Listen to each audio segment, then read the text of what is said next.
Every step matters. Paw Patrol. Paw Patrol. Paw Patrol. Every step matters. Feet hit the ground, we rise, we climb. Ain't stopping now, it's our time to shine. Turn it up loud. Paw Patrol. Paw Patrol. Paw Patrol. Paw Patrol. Every step matters. Paw All right, welcome back to Paw Patrol with your host, Dr. Jeff Dykes. Tonight I am joined by two very special guests, Dr. Brian Burgess and Dr. Michael Dujela. Thank you guys for joining me tonight. Thanks for having us on. Absolutely. So you guys are correct me if I'm wrong, but the chair and the co-chair or junior chair. I don't know how you guys arrange that, but you are working together to put together the upcoming American College of Foot and Ankle Surgeons annual scientific meeting with Dr. Dujela as the chair. You want to do a quick introduction about who you are and where you come from real quick? Sure, yeah. My name is Michael Dujela. I practice at Olympia Orthopedic Associates in Olympia, Washington, originally from Victoria, BC, Canada, and enjoying working with the college for several years. Appreciate the opportunity to be on with you guys tonight. Absolutely. Brian, where are you at? Yeah, happy to be on this podcast with both you guys. I'm Brian Burgess. I'm a podiatrist in the suburbs of Chicago with a group called Illinois Bone and Joint.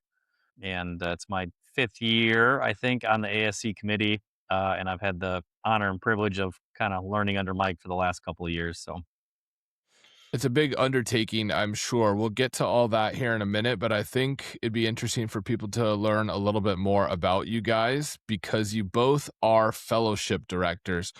Mike, you want to talk about your fellowship and what that's like, or anyone younger who might be interested in seeking fellowship someday, what that might entail for them? Sure, yeah. No, I think that's a nice opportunity. Thank you for that. Yeah, I've had a fellowship for several years now. I trained at Orthopedic Foot and Ankle Center with Chris Heyer and Tom Lee and Greg Burlett, Terry Philbin, and wanted to eventually do the same, give back. And I've had a really great time doing that. I work with a couple of different docs, or orthopedic foot and ankle surgeon, and also with a fellowship trained DPM in our area. And they all contribute very well to the education. And we work pretty seamlessly in the OR, and they learn sort of the ins and outs of running a practice as well as complex surgery, and learn how to be effective in private practice and make that transition. All of our fellows have gone on to do really great things and get into nice job opportunities. I don't think fellowship's for everyone, but for the people who've done it, they know why they want to do it, and it's been a good outcome for them. Do you have any recommendations for when people should start looking into that or applying to your fellowship? What year of residency?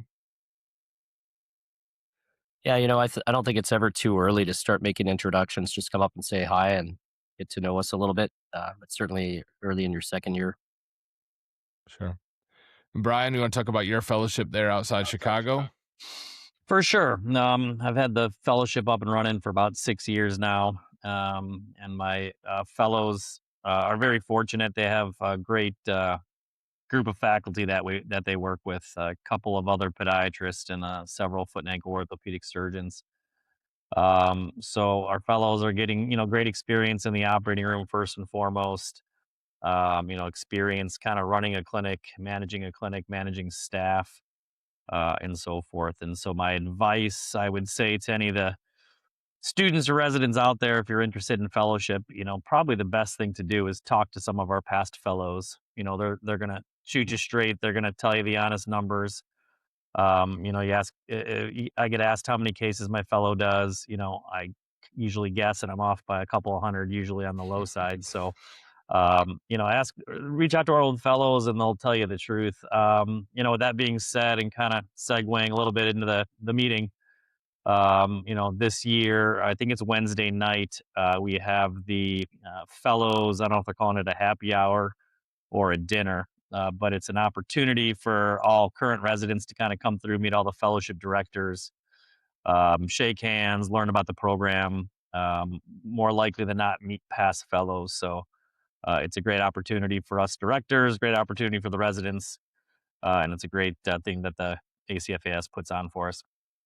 Yeah, so you mentioned the meeting, and we're talking specifically about the annual scientific conference coming up here towards the end of February. And it's obviously a good networking event. We'll get to the networking benefits of the meeting here in a minute, but Mike, you want to talk about what it's like to spearhead such a large undertaking? It's the largest meeting, to my knowledge, of foot and ankle surgeons in the world. But what it's like to kind of oversee that and make sure that it kind of goes off without a hitch. Yeah, the great thing about the way it's set up, it's almost like a residency, right? You start when on the committee and you sort of work your way up. So it becomes a little bit easier. If you had to jump in and do it, I think this would be frightening, to be honest with you. You deal with a Sure. lot of personalities, right? So the way we've Yeah. structured this has changed a lot. It started sort of with Ryan Rigby, and I'm continuing this, and Brian's been a fantastic wingman, but we've got a great committee of people. So there's 10 of us, right? Everybody works together on this. And, I think on the surface, you sit down and you go, holy cow, I've got to come up with, 50 odd sessions and figure out hundreds of speakers. I think we have about 189 total speakers this year. And how do we come up with these topics? So what we typically do is we get together as a committee and we develop, sessions. And this year, what's unique is we actually only have one session that's repeated out of, I think we have 40, Brian, 42 sessions or something like that. So it's a fairly new meeting. Yeah, you'll have general topics that are similar, but we try to come at it from a different angle. And then what we do essentially is identify moderators. We try to find subject matter experts to the best of our ability, maybe people who've published on it or at least have a history of talking or seem to know what they're talking about. And then they've actually been the ones developing their own sessions. So we've encouraged people to go to the literature, try to develop people as speakers who've been published in the last 5 years or so. Not everybody's published, but I think we were over 50% last year, which is a good, heading in a good direction. Certainly more academic than it's been previously. But everybody is very vested. We find that when the moderators develop it, they're not just showing up at the last minute going, "Hey, what are we talking about today?" Right? From the last year, we started basically, I think it was June or July. We really had our first meeting actually at the last ASC. We've been working continuously on this. We met in the summer in person, and we continue to have weekly meetings for many months after that. And people are vested. They show up. They put the time in. They develop their sessions, and I think it shows. At the meeting that people really do have the heart in it for the right reasons. Yeah, absolutely. Anytime I go to the meeting, I always come away impressed because there is a production value that comes along with this. It's one thing to sit in the basement of a Marriott with some low level fluorescent lighting and watch someone speak versus the way that you guys do it there with the lighting and the background, and everything is very high quality and well done. So the production value adds to the overall experience as well. Obviously, you're going to kick it off with a keynote speaker at the beginning, which is always a fantastic experience for everyone, and meeting up with colleagues that you haven't seen in years. Brian, what's it like to sit on the panel, the scientific committee, and start to learn from someone like Mike? Yeah, it's been a great experience. It's also been, an eye-opening experience for me. I think my first term was maybe 5 or 6 years ago, and uh, admittingly, I was a little surprised at how much time was required to put this, conference together. Mm. It's a pretty significant time commitment from our committee members. It's not just a couple hours in a room. It's Zoom calls every Tuesday for, 8, 9 weeks in a row. It's an in-person meeting, lots of emails and texts that go around. So there's really a lot, at least from developing the content. There's a lot that goes into it. You mentioned the production value. There's ACFAS staff who their entire job, year round is to put this meeting together. So there's a lot of people behind the scenes that help with the production value, picking out venues, layouts of seats and chairs, deciding what sessions go in which rooms, Yep. organizing the lighting and the sound, and the AV is a huge component to that. So there really is a lot that goes into it. There's staff specific to helping the ASC committee put everything together. Samantha and Paul, have done a phenomenal job assisting us putting this meeting together. So It's been great learning from Mike. He's a great leader, goes without saying. And I'm really looking forward to the agenda we put together here in a couple of weeks. Yeah, absolutely. So if anyone hasn't been to the meeting before, they run some concurrent tracks. And so that's the hardest part about going to this meeting is that you have to pick and choose. You'll look and you'll see two, maybe all three of them look really interesting and you want to hit all three. So how do you decide who goes up against which track? And, because someone's going to lose, you can't be in three places at once. So Mike, how do you decide which tracks run concurrently, or is it just kind of happen and you just plan it and let the chips fall where they may? Yeah, that's a super interesting question. I think that's one of the hardest things that's done, but believe it or not, Samantha Lubering this year and last year has been the one who decides how they go. And, she came from the neurosurgery world. She's highly experienced at this. And I think I asked her to make one session change from 42. It was unbelievable how well she laid this out.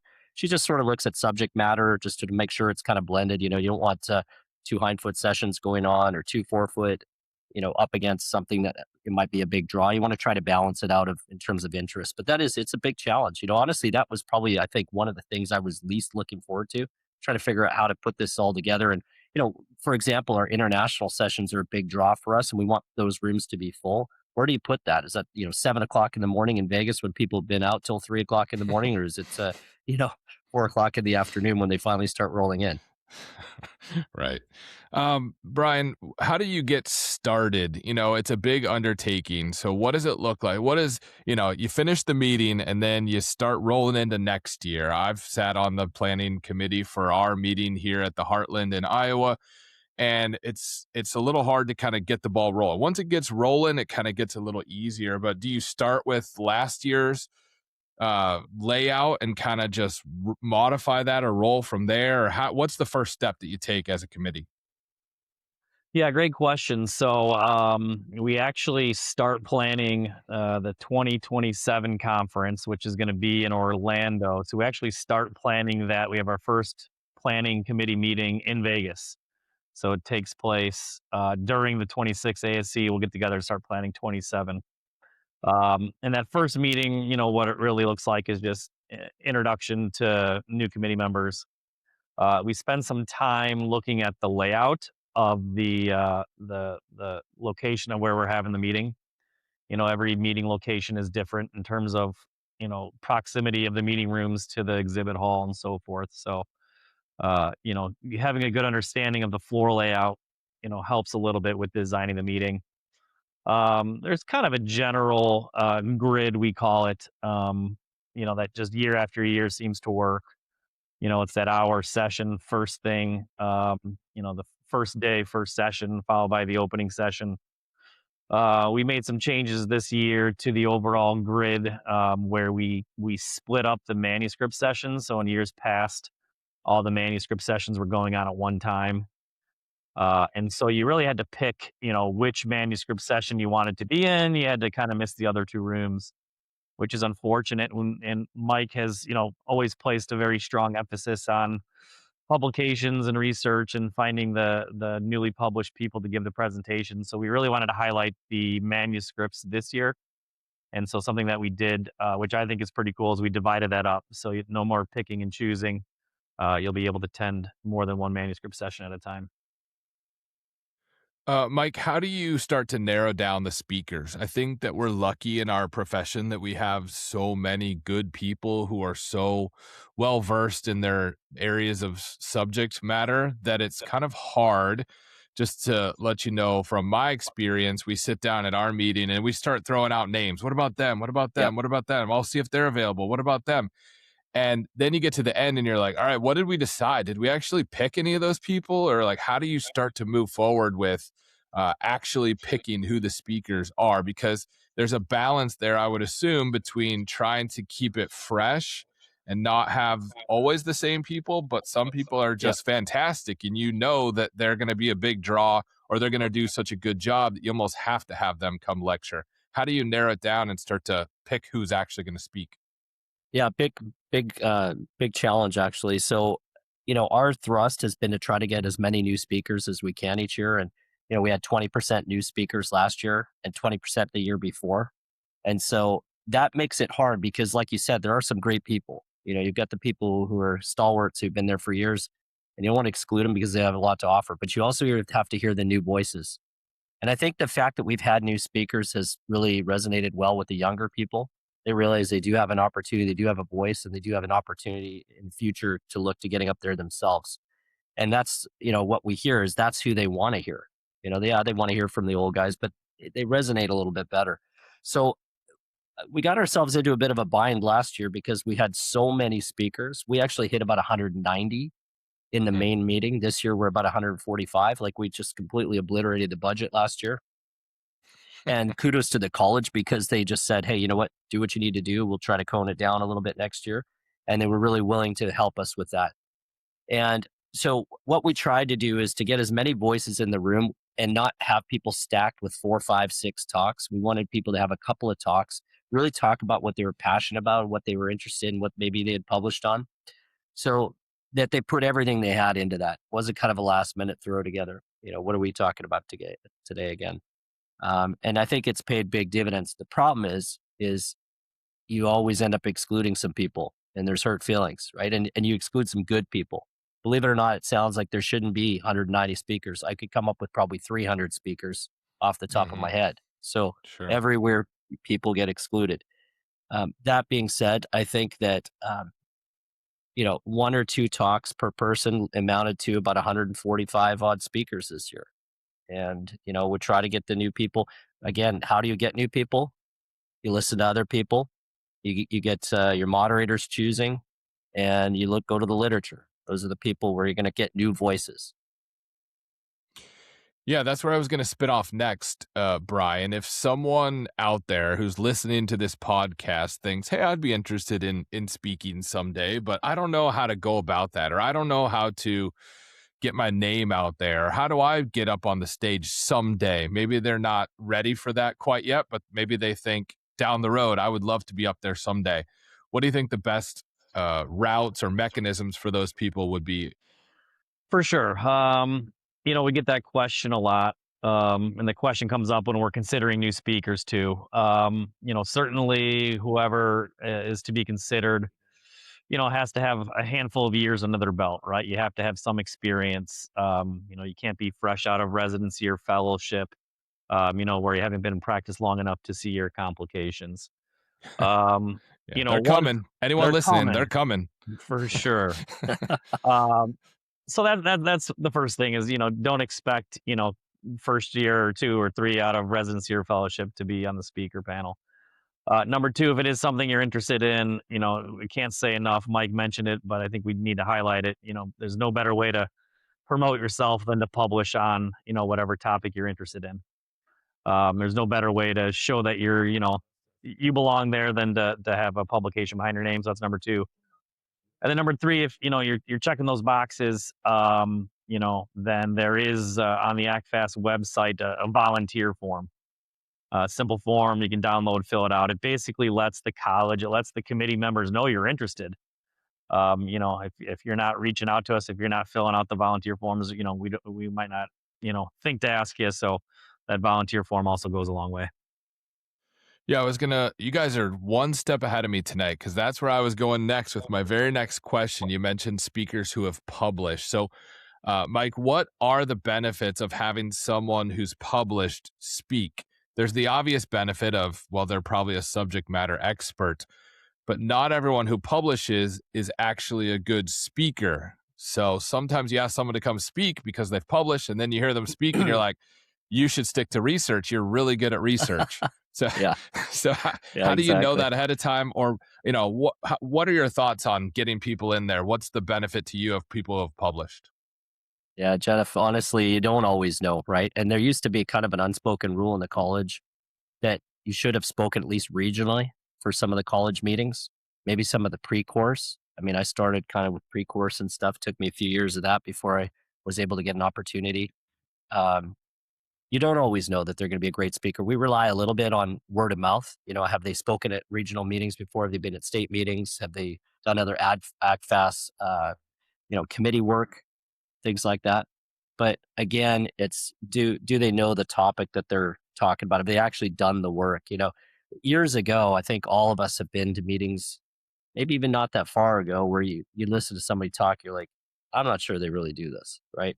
And that's what we're trying to get away from. We're really trying to get from the people who are not just throwing a bunch of slides together and taking photos out of Yeah. books and things, and Right. And we've all given that presentation too before, and you don't want to be there. yeah. Exactly. It's kind of hard to sit through sometimes. But Brian, what do you think? Obviously, you're trying to keep the meeting fresh, keep it new, but it also does seem to work because the enrollment, I don't know if that's the right word, but the number of attendees is going up year by year. But what are some of the biggest changes, or what are some of the things that you looked to change this year compared to years past? Yeah, for sure. We already have 1,900 people registered for the meeting in Vegas, which is ahead of pace from last year. So we're on track to beat last year's numbers. Some of keeping a meeting fresh just happens organically, right? There's newer techniques, newer technology, newer procedures that have kind of been brought to the forefront. Things like 3D printed taluses and so forth. Some of it happens organically in that regard. And then some of the other topics, we try to rotate them a little bit. We're not going to have a peroneal tendon pathway every single year. Same with, let's say, heel pain. Same with, the second MPJ. They're important topics to cover. We don't necessarily think they need to be covered every single ASC. So we do have a little unofficial system of just cycling some of those sessions through there. Obviously there's the popular sessions, your total ankle, your ankle fracture, your sports medicine sessions that are highly attended that, just year after year, there's no reason to not have those sessions available. Yeah, that makes sense. And I could see, as minimally invasive surgery becomes more popular, maybe you're going to start to focus on that a little bit more. Or as some new technology becomes available, maybe there's a different way of doing a tried and true procedure. So there's always going to be advancements from a technological standpoint or a modality standpoint that it kind of freshens itself as you go. And I think that makes a whole lot of sense to not repeat the same tracks year after year. Although we are limited, there's only so many things you could talk about in the foot and ankle, and sometimes they feel like they've been talked about to death. But there's a lot of under talked about things that maybe aren't as glamorous or as sexy as the main topics. But keeping it fresh is important, I think. So you guys do a good job of that.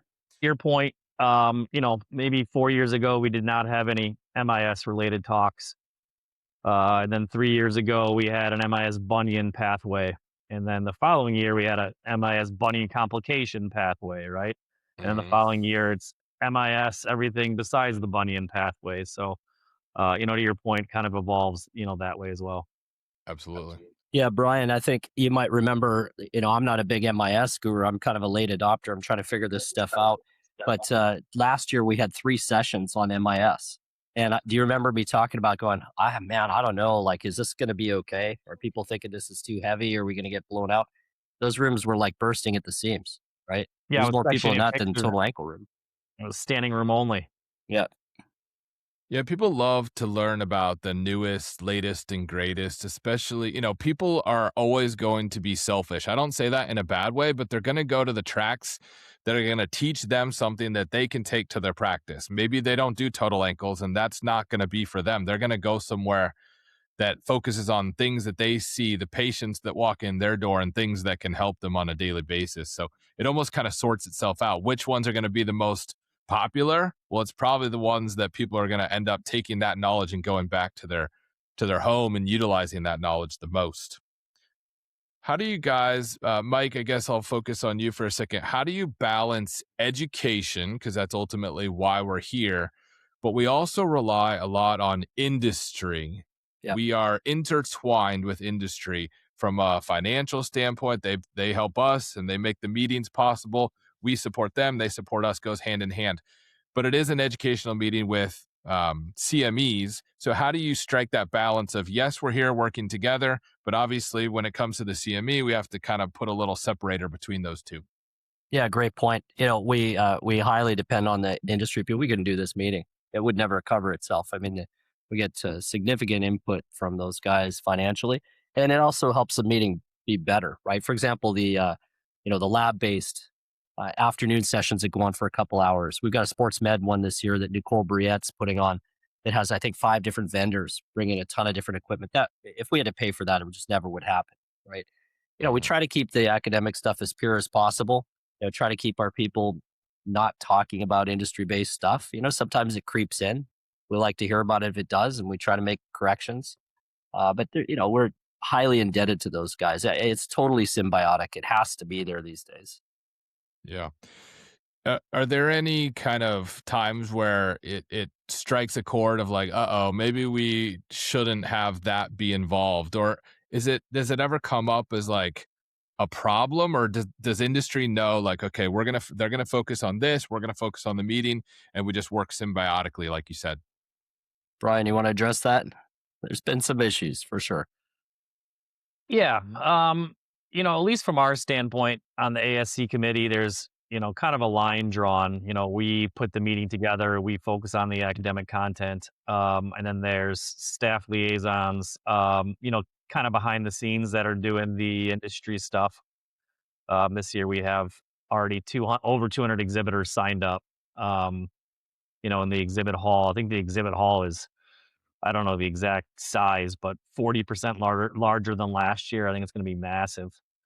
Um, but we really, like Mike said, rely on industry. More than people probably realize. We need them there. We want them there. It's important for us as attendees to show them, respect, give them time. The more we as attendees spend time in that exhibit hall and shake hands and uh, be open-minded about different products, the more likely these companies are to come back year after year and support our meeting and keep our dues down. So that's important. Certainly there's, professional relationship between the two that, um, probably takes primary goals. I mean, we have to keep the college's best interest, in mind when we're making these decisions. And, we have a handful of guidelines in place to make sure that, there's no lines are crossed. How do you Yeah, make sure? So speaking of industry being happy, because they do benefit us so much, when you're putting the actual meeting schedule together, how do you make sure that you include enough time in the exhibit hall? Because if you ask the industry, they would want more, more, more. How do you sure. balance that time of, okay, we're going to give you this X amount of time per whatever hour, or do you just put in breaks as it feels fit, or how do you decide how much time to give industry in the exhibit hall? Staff figures that out. Basically, it's been kind of a similar formula. We build the number of CME hours. That's primary one is to hit the goals of CME so that people have a good value. They come out, they can get what they want out of the meeting, and then you sort of build your breaks in and around there. But as Brian said, man, these guys were rushing to be part of this year. Last couple of years, they really see the value in it, and dollars have been a little tighter in industry over the last few years. So that says something about the quality of the meeting and the support people have been giving. And I think absolutely second what Brian's been saying, and also what you, Jeff, said is, they depend on us being there. And one of the things they talk about is throughput. How many people came by to actually check? It's nothing more disheartening than you pay a bunch of money to be there, and then nobody even comes by to see your booth, right? So highly Yeah. encourage people to at least do a walkthrough, see what's new, say hi, introduce yourself. You meet some really interesting people there. Some former podiatrists who are doing industry. One of my good friends is went through residency and he started working for one of the companies. I get a chance to see him every year. So lots of different relationships that can be developed that can help you even locally. Absolutely. Brian, obviously there are a lot of online CMEs available. So to anyone, I think the three of us understand the benefits of in-person attending the meeting. But what would you say? What are the benefits of actually going to the meeting, ACFAS, versus, back during COVID, we did it online. People got their CMEs, they moved on. But what do you think are the benefits of people actually showing up, butts in seats? Uh, there's definitely, a camaraderie aspect to that. The meetings, like the one we put together, took us 12 months to put it together. So we feel like the content is as good as it possibly can be. Um, the ability to have numerous docs in a room, kind of debating each other, going back and forth, that personal interaction, is so much better in person than it is online. Certainly online has some benefits, in order to reach people that can't travel or are not willing to travel. But, just seeing people in person, being able to stop them in the hallway afterwards, ask them questions. People are more willing to stand up and ask questions in these live in person sessions than online. So I think the value is there. Absolutely. As the host of multiple online CME things, I absolutely love going in person to ACFAS. I see there sometimes that's the only time I see certain people from residency or that I don't normally get to see.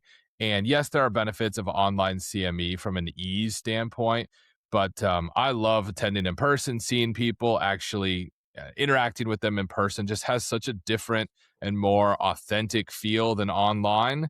Mike, what do you think about the feel of seeing people in person and shaking a hand and talking, looking someone in the eye rather than online? Yeah, I think it's great. Especially what I enjoy the most is getting to see some of the younger people who are these days are more willing to come up and talk to you rather than pick up the phone and just call you out of the blue. A lot of people have the opportunity. We encourage them to come up and introduce themselves. It's we recognize the future as these young folks, and like you said, he's running into people who you haven't seen or thought of for years. You see old classmates and things. It's there's nothing better than in person. One of the things we've also done is we structure these is to try and protect about 45 minutes for case review and audience discussion to try and encourage more people to get up. That's there's an energy about all that stuff that it's a little bit harder to get online. I completely agree. I love the interactive nature, and I think a lot of meetings are moving that way because it's one thing to get up and listen to someone's slides and lecture and give you some information, and that's great. But to hear people interact and say, well, I used to do that, but here's why I don't do that. Or I had a complication when I did that. How do you avoid that? Things come up that you wouldn't necessarily expect when when they just go through their slides and say, thank you very much and move on. So we've moved our meeting here in Iowa to be less lecture time and more interactive discussion and debate time, because I think that's what fosters a lot of curiosity and things pop up that wouldn't otherwise pop up. Yeah, we ask the attendees for feedback every year after the meeting, after every session, and those debate sessions just pull so much higher than kind of these straight up academic sessions. So there's definitely something to that. It's interesting Absolutely. you brought that up. Both of you is for the AO courses. I helped develop the basic and advanced AO courses. There's been a complete almost 360 in that where we're pulling out almost all the lectures. That's the future thrust of all this is forget all the talks. Nobody wants to be lectured at. They want to be more interactive. You can listen to the online stuff, right? A pre-recorded lecture of something and get the basics out of it. Yeah, I think people really respond to that, and I think that resonates. So I think that's smart to move, still include the lectures because there's in basic foundational information that still needs to be shared. I've joked before that one of my pet peeves is if you go and you listen to a lecture on the triple arthrodesis, they all start in 1923. Ryerson described the triple arthrodesis, and you're like, okay, oh yeah, we got that. We got that. Come on, get to the good stuff here. So some of that stuff is outdated, but a lot of that stuff is foundational knowledge so that then when you get to the debate section, you can kind of expound upon that and get to the good stuff. And I think people really like that. Mike, what trends do you see in terms of the meeting? You mentioned that there's a larger international flair, more international involvement. I've been lucky enough to coordinate with you guys, and I'm appreciative that I'm going to be hosting a live Pod Patrol podcast at the meeting this year in the exhibit hall, which is a new experience, I imagine, for both of us. So what trends do you see with the meeting, and what kind of things keep it fresh? Yeah, I think new speakers always keep it fresh and new ideas. When people like yourself come to us with an idea, we're trying to have an open mind and say, let's make it happen rather than putting up a wall to things. If it doesn't work, we don't do it again, right? And that's the only way if things are going to work. The international stuff has been a huge thing because I did some fellowship training internationally, and I think that just opened my eyes to how different the perspectives can be across the world.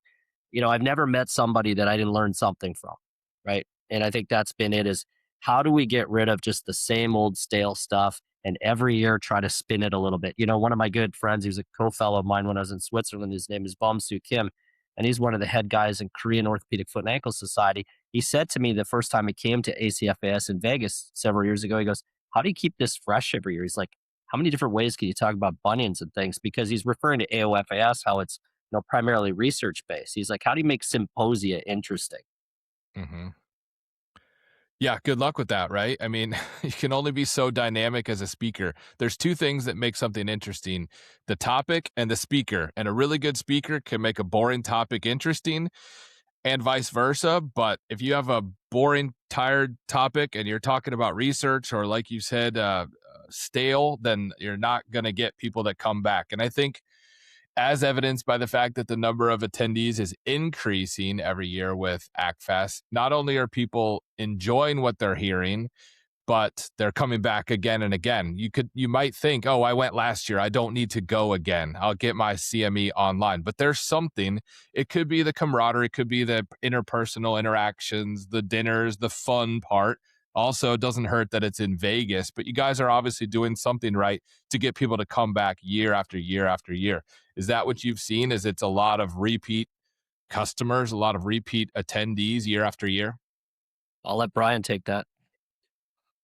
Yeah, I mean, I think post-COVID, we've really grown in terms of attendance. I don't know the actual numbers, but if you look at them pre-COVID and post-COVID, we have maybe 30% more attendees coming to the meeting. So, to your point, the college is definitely doing something right. We're getting the right speakers on the stage.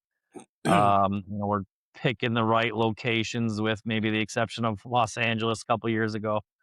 But yeah, we're putting together something that people want to come, see and be a part of. And it's not just, podiatrists. It's not just a podiatry meeting, but a lot of subspecialties and foot and ankle orthopedics from across the world are coming in and attending, and excited to be there too. Yeah, you hit the nail on the head. That's been really interesting. Actually, Jeff will point out is there's been some big, really big name foot and ankle orthopedists have reached out and expressed kind of just a little bit of hurt feelings that they haven't been invited back in the last few years that have come in the past. That people recognize this meeting actually is, heading in the right direction. Yeah, I mean, that's a good feeling for you guys, right? If people enjoy their time, and especially people who aren't the same people who are involved in the profession. I'm speaking foot and ankle orthos, international people. If they come to the meeting and they're like, wow, that was fantastic, I got to get back to that either as a speaker or maybe as an attendee, just to kind of keep fresh on their knowledge. I think that's a fantastic, pat on the back for you guys if that's happening, and I'm sure it is. Well, years past, quite honestly, we would get a lot of declines. Ask people to come, they decline. They're worried about the politics or whatever it might be. But now I would say, Brian, I don't know if you disagree, but it seems like it's pretty rare that somebody will decline. Almost get an instant yes from almost everybody. Yeah, I'm on a handful of text chains with some international docs, and whenever I would extend an invitation for them to come speak at ACFAS, instantly they responded yes, and then two, they were suggesting other international docs. Hey, consider this guy. Hey, consider this guy over here. So, definitely, I think the word is out, and people are excited to be invited. Jeff, I don't know what you think. I guess the question would be, how do you view it as just this Tuesday, Wednesday, Thursday, or even Monday? How does that affect you as a private practice guy coming to the meeting? Yeah, I mean, everyone has their own situation, right? And so I'm lucky enough that I have a PA that works with me who's going to hold down the fort while I'm gone. My wife usually comes to the meeting and she's got partners that can help out there. So, but if you're in private practice and don't have someone around, yeah, I mean, you got to think about a couple of things, which is income loss, travel expenses, conference expenses. But at the end of it, when you spend a few days in Vegas and you meet up with all your old friends and you get to the end of it, you're like, yeah, I want to do that again. So not only is it the meeting, but it's the interaction and seeing all your old friends that makes it so fun that you find a way. Just like when you go on vacation for anything else, you find a way to make it work in your schedule. I was going to say kudos to Sorry. the college too, because, Vegas apparently didn't really want us this year. They had to push a little bit to make this happen because we're considered a very small group compared to what they're usually post-COVID, Vegas has changed a lot, and they're really looking for much bigger fish. They want these huge conferences with 10 to 20,000 people, where they're going to pull in a big fish and make a lot of money off of them. So the college had to really work hard to make this work, and it's an expensive meeting for them to have compared to other locations. Sure. It's a draw, though. People love Vegas. Vegas, baby. All right, coming up here in the end of February 23rd, 24th, 25th, 26th, and then on to the 27th. So the week of February 23rd coming up in Las Vegas, hosted at the Venetian Hotel in Las Vegas, is the annual scientific conference from the American College of Foot and Ankle Surgeons. Thank you, Dr. Dujela, Dr. Burgess, for joining me tonight and giving a behind-the-scenes look into the conference, everything that goes into it. I think this will be fascinating for people to hear. So thank you guys for joining me tonight. Thanks, Jeff. Thanks, Appreciate Jeff. it. Mike. Really appreciate it. Yeah. Absolutely. Thank you guys for joining us on this episode of Paw Patrol with your host, Dr. Jeff Dykes. We'll see you guys next time. Paw Patrol. Paw Patrol. Paw Patrol. Disclaimer. Opinions expressed are those of the content creators and do not represent any employer or entity. The information shared is for informational purposes only and should not be construed as medical advice or used in any legal capacity, including establishing standards of care. All efforts have been made to comply with HIPAA regulations. No guarantees are made regarding the accuracy of statements or opinions provided. Interaction with the podcast does not establish a doctor-patient relationship. Please enjoy this podcast responsibly.